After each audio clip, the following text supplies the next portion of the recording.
All right, you might want to lower the lights and draw the curtains for this one because welcome to today's Explainer. We're stepping into a story that's honestly going to make you look twice at the dark corners of your own home. Today, we're breaking down a supranational tragedy that is it's as utterly heartbreaking as it is terrifying. We're going to reconstruct a nightmare of a young, expecting couple who walked right into a decades-old curse. So settle in, focus in, and let's unravel the haunting of flat number 18.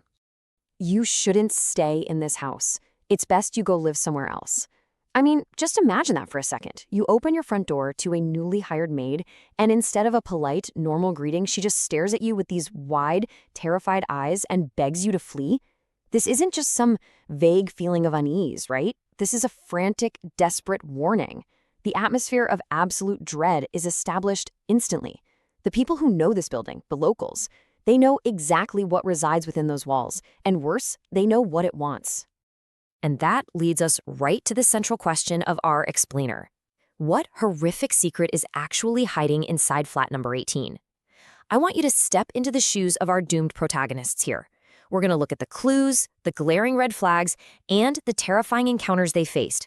We'll piece together this dark puzzle step by step right alongside them, as they slowly realize they are trapped in a deadly web of someone else's making. Section 1. Arrival at Flat 18.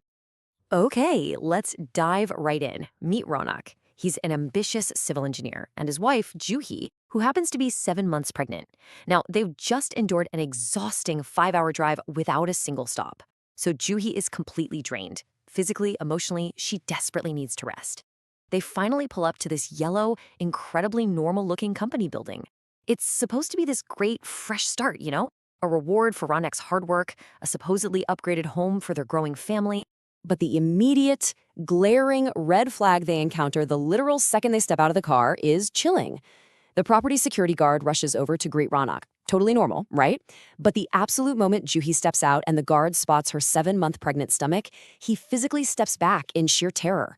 He doesn't say congratulations, no. Instead, he goes into a state of panic, begging Ronak to take his wife to a hotel 2 kilometers away, even offering to find them a totally different house.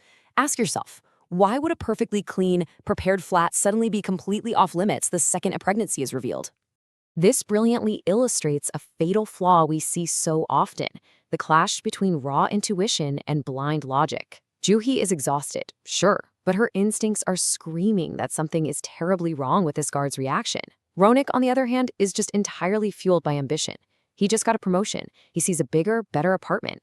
His logical brain completely dismisses the guard's panic. In fact, as they walk through the halls, Ronak is so stubbornly focused on the square footage of the place that he completely ignores the flickering lights. He doesn't even notice the creeping dark shadows stalking them from behind, a shadow holding a doll.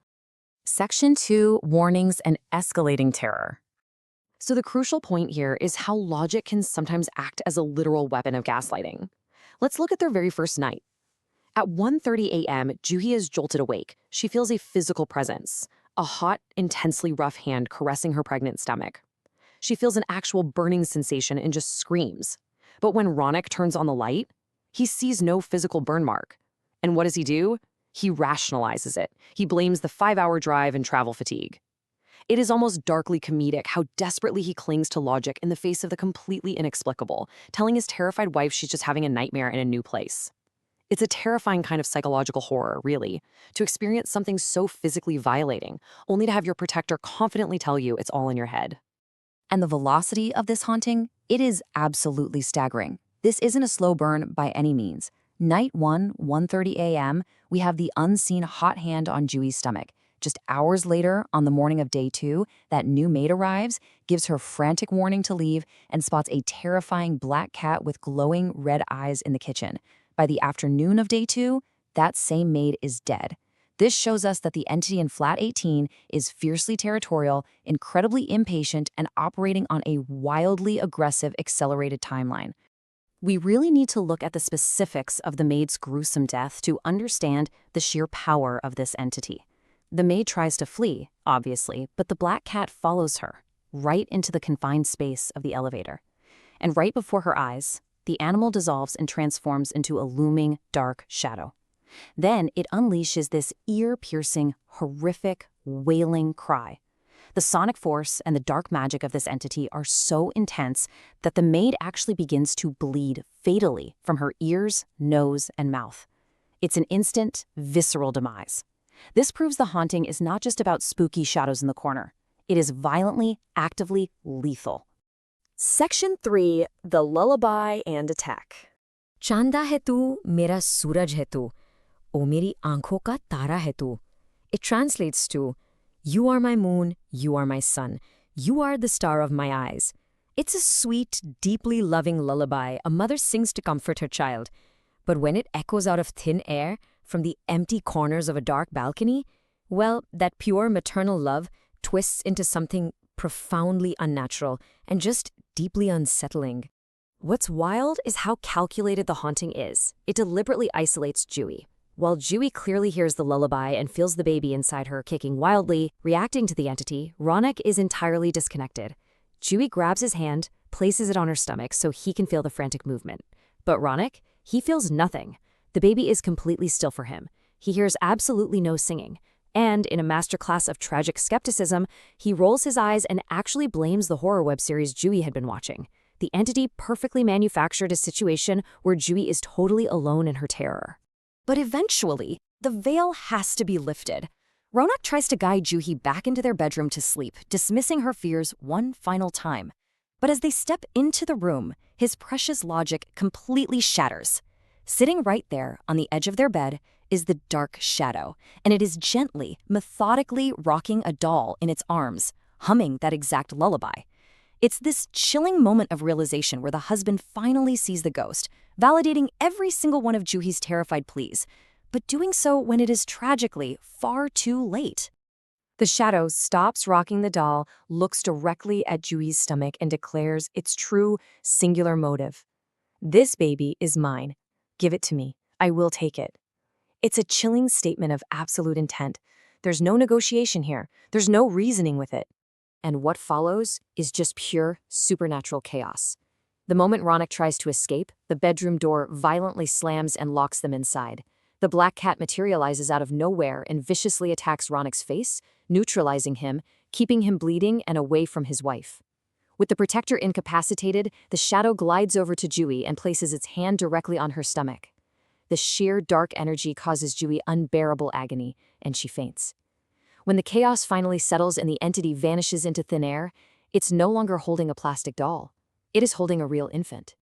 Section 4. The Tragic Backstory Revealed. Now, to really understand this curse, we have to look at the catalyst, a surrogate pregnancy. This medical and, deeply emotional arrangement is the absolute focal point of the bloody tragedy that stained the floors of flat number 18 long before Ronak and Jui ever arrived. The guilt-ridden security guard, who, by the way, knew the truth all along, finally revealed the devastating sequence of events. First, the previous tenants were a couple struggling with infertility. The wife basically lost her grip on reality due to the grief, eventually treating a plastic doll as her real baby, singing to it day and night. Next, desperate for a child, they hire a surrogate, but the surrogate uses the unborn child as leverage, blackmailing the husband, demanding he marry her or she'll take the child away forever. Driven to madness by his desperation for an heir, the husband makes a horrific choice. He traps his mentally ill wife in the apartment and literally burns her alive, along with her cherished doll. And this, brilliantly, yet horribly, illustrates how a lack of justice creates a monster. The authorities investigated the fire and just wrote it off as a tragic, simple electrical short circuit. The husband and the manipulative surrogate completely got away with it. Because the truth was buried, the betrayed, violently murdered wife never found peace. Her agonizing grief and her shattered maternal instincts anchored her spirit to that exact location. It transformed her sorrow into a deadly, vengeance-fueled curse that targets any pregnant woman who dares step into her home. Section 5. The Lingering Haunt. To summarize this incredibly grim resolution, Juhi suffered a horrific miscarriage that night, traumatized, completely broken, and grieving a loss that defies all logic. She and Ronak packed whatever they could and fled the city entirely. But, escaping with your life isn't exactly the same as winning. The curse remains fully intact.